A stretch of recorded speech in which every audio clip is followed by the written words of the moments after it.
Semana que acaba, semana que começa. A semana que terminou foi uma semana onde as atenções se voltaram uma vez mais para os dados da inflação nos Estados Unidos, para os muitos discursos de decisores de taxa de juros dentro do Banco Central Europeu e ainda para yields a subir que levaram a um novo ajustamento nas expectativas de cortes de taxa de juros de uma forma global. Realmente foram os dados económicos que mais atraíram as atenções esta semana, nomeadamente a inflação nos Estados Unidos. Essa inflação que subiu de 3,1% para 3,2%, quando era esperado que se mantivesse nos tais 3,1%, e se retirarmos os itens mais voláteis e ficarmos com a inflação subjacente, ela caiu de 3,9% para 3,8%, quando era esperado uma queda maior para 3,7%, com os preços a nível mensal a manterem um ritmo de subida de 0,4%, quando o mercado estava à espera que esse ritmo caísse para 0,3%. Em cima disto, tivemos também os índices de preços no produtor que subiram bem acima do esperado, 0,6% no mês, quando era esperado 0,3%, ou seja, o dobro. Isto ao mesmo tempo que as vendas a retalho, por outro lado, equilibraram um pouco as coisas, recuperando da forte queda do mês anterior, mas ainda assim ficando abaixo do esperado pelos próprios mercados. A Universidade de Michigan, os dados da Universidade de Michigan nas expectativas de inflação mantiveram-se inalterados, dando aqui, digamos, de alguma forma, mais algum equilíbrio. Os decisores de taxas de juros no Banco Central Europeu, muitos dos membros do Conselho de Governadores, mostrou-se uma vez mais ao mercado, isto depois de ainda há uma semana, aproximadamente uma semana atrás, terem tido a decisão de manter as taxas de juros inalteradas, e desta vez, uma vez mais, aliás, todos eles quase em uníssono apontam para cortes de taxa de juros este ano, nomeadamente, e a grande maioria, para junho, sendo que isto mesmo com os membros mais agressivos, os membros mais hawkish do Conselho de Governadores, sendo que os mais dovos, os mais brandos, nomeadamente o governador do Banco de França ou o governador do Banco da Grécia, continuam a abrir a porta à possibilidade de uma subida, um corte de taxas de juros mesmo já na reunião de abril, embora ponham essa hipótese, mas não a ponham como a principal, o principal objetivo, digamos, do Banco Central Europeu. Esse sim, baixar taxas durante o verão, tal como Christine Lagarde disse logo no final da reunião na semana anterior, onde o Banco Central Europeu decidiu manter inalteradas as suas taxas de juros. De uma forma geral, e com os membros da Reserva Federal em período de silêncio antes da reunião do Banco Central, os mercados ainda assim com o impacto tanto dos discursos de membros do Banco Central Europeu como dos dados da inflação acabaram um pouco por deitar a toalha ao chão e começar mesmo a continuar com expectativas de que as taxas de juros acabarão mesmo por ser cortadas mais tarde do que aquilo que na semana anterior ainda equacionaram. Ou seja, neste momento as probabilidades mostram, nomeadamente que o Fed Watch Tool da CME mostra que a maior probabilidade será de junho, provavelmente mesmo julho, para um corte de taxa de juros, e alinham as expectativas para 3 cortes de 25 pontos até ao final do ano, como a maioria que eram dos dot plot em dezembro, os últimos dot plot conhecidos. Por outro lado, no Japão, conhecemos finalmente as tais negociações sindicais, negociações salariais dos sindicatos. E o que mostraram até agora são o conseguir ganhos salariais acima dos 5%, o que de alguma forma está a abrir o caminho ao Banco do Japão para a probabilidade ou a possibilidade da normalização da sua política monetária. É isso que iremos ver durante esta semana. Com tudo isto, os mercados acionistas ficaram no mínimo mistos, ou seja, na Ásia tivemos altos e baixos, tivemos ganhos e perdas. Aqui o gráfico dá-nos uma perda do Nikkei com alguns ganhos do banco, alguns ganhos do iene, apesar desta semana ter voltado a cair o iene, mas com ganhos, ultimamente ganhos do iene, com expectativas de subidas de taxa de juros. O Nikkei acabou por desvalorizar esta semana cerca de 2,4%. No entanto, do outro lado, tivemos um Hang Seng na China a recuperar mais de 2%. Já na Europa foi uma semana de alguma forma positiva, no geral. O CAC 40 em França liderou os ganhos desta semana ao subir 1,7%. Os outros principais índices na Europa os ganhos não foram tão significativos, mas ainda assim continuaram a negociar em terreno positivo, isto com as expectativas dos tais cortes de taxa de juros por parte do Banco Central Europeu. Já nos Estados Unidos, este reajuste que assistimos esta semana das expectativas das taxas de juros acabou por levar os principais índices em terreno negativo, com o S&P 500 esta semana a recuar marginalmente os tais 0,13%. Por cá, por Portugal, digamos que não seguiu os seus pares europeus e o PSI acabou mesmo por perder cerca de 0,4%, pressionado pelas perdas da EDP Renováveis, que esta semana caiu cerca de 7%, e por outro lado sustentado pelas valorizações da Galp, em que terminou a semana a ganhar cerca de 5%. No mercado cambial,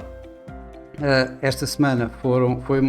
uma semana de ganhos do dólar, contrariamente à semana anterior. Foi uma semana de ganhos do peso mexicano e que do outro lado, em perdas, estiveram moedas como o dólar australiano, o dólar neozelandês, o iene e as moedas nórdicas principalmente. Por aqui vemos, por exemplo, o euro-dólar que começou a semana bem acima de 1,09, chegou mesmo a 1,0960 aproximadamente e acabou por terminar abaixo de 1,09, 1,0889, 1,0890. Já a coroa norueguesa foi a moeda que mais perdeu esta semana, principalmente contra o dólar norte-americano, tendo iniciado a semana nos 10,40 e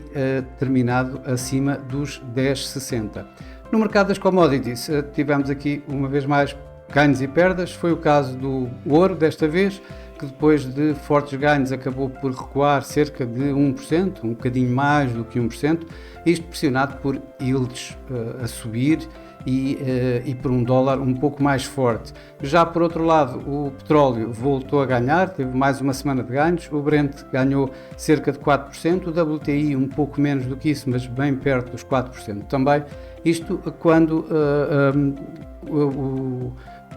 a Agência Internacional de Energia acabou por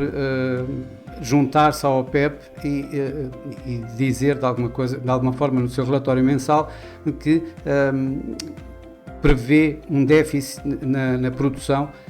para este ano de 2024, tendo levado de imediato os preços do petróleo a terminar em alta durante esta semana. A semana que vai começar é uma semana essencialmente de bancos centrais,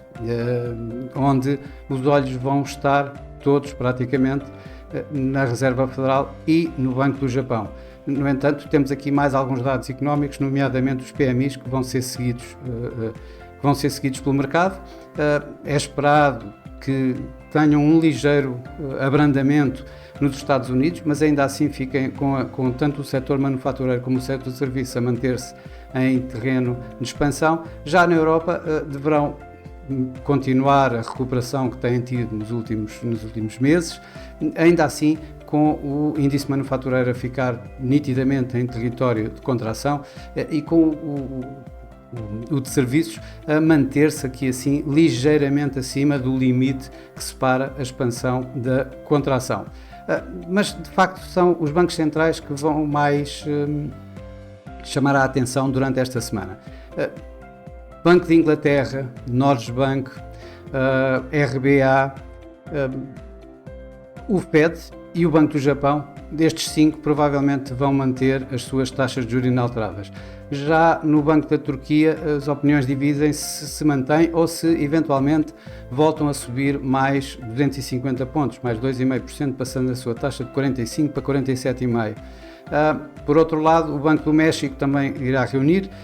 e as opiniões também divergem se mantém os 11,25 ou se vai cortar 25 pontos para ficar nos 11%. O Banco do Brasil definitivamente deverá, pelo menos as expectativas do mercado, será que continue o caminho de cortar taxas de juros, cortando esta semana, uma vez mais, 50 pontos base. Mas, de facto, os olhos vão estar mesmo colocados na Reserva Federal, onde, como já disse, deverão manter as taxas de juros inalteradas,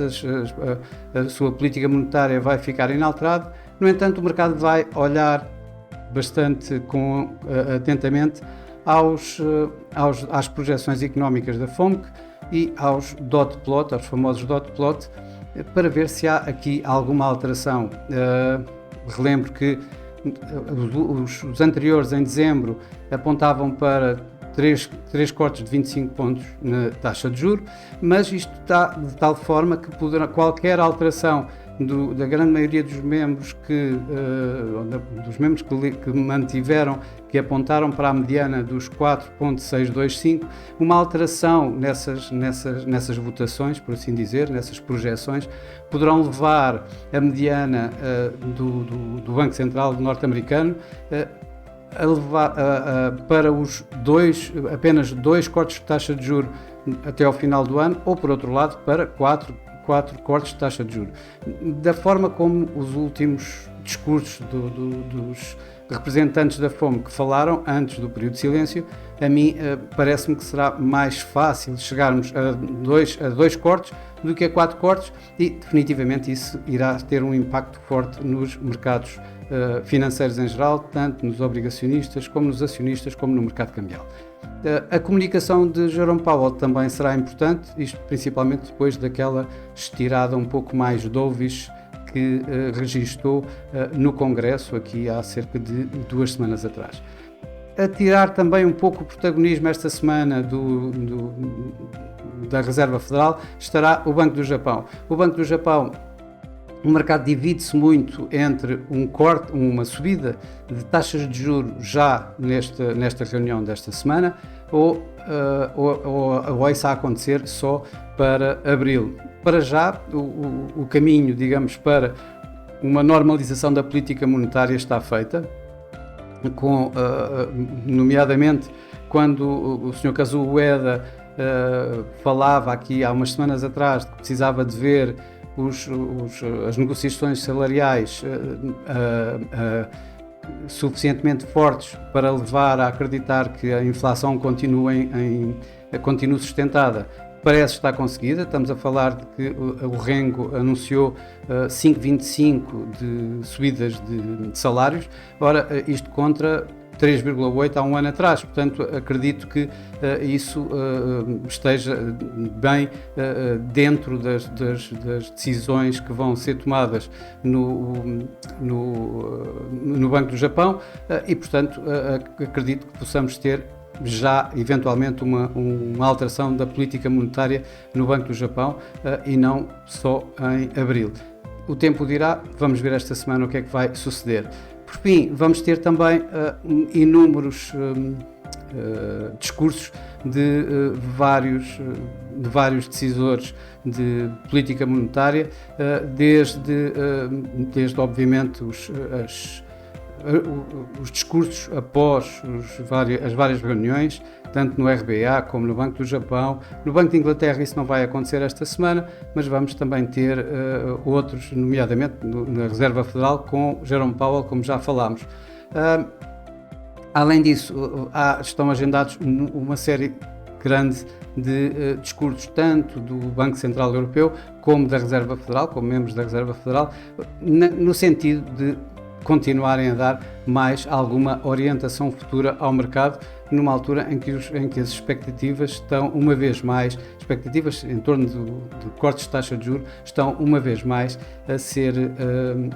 ajustadas, com yields mais altas e um mercado acionista um pouco mais sob pressão. Bom, para já é tudo. Desejo a todos uma boa semana e daqui a uma semana cá estarei com mais um Semana que Acaba, Semana que Começa. Até lá!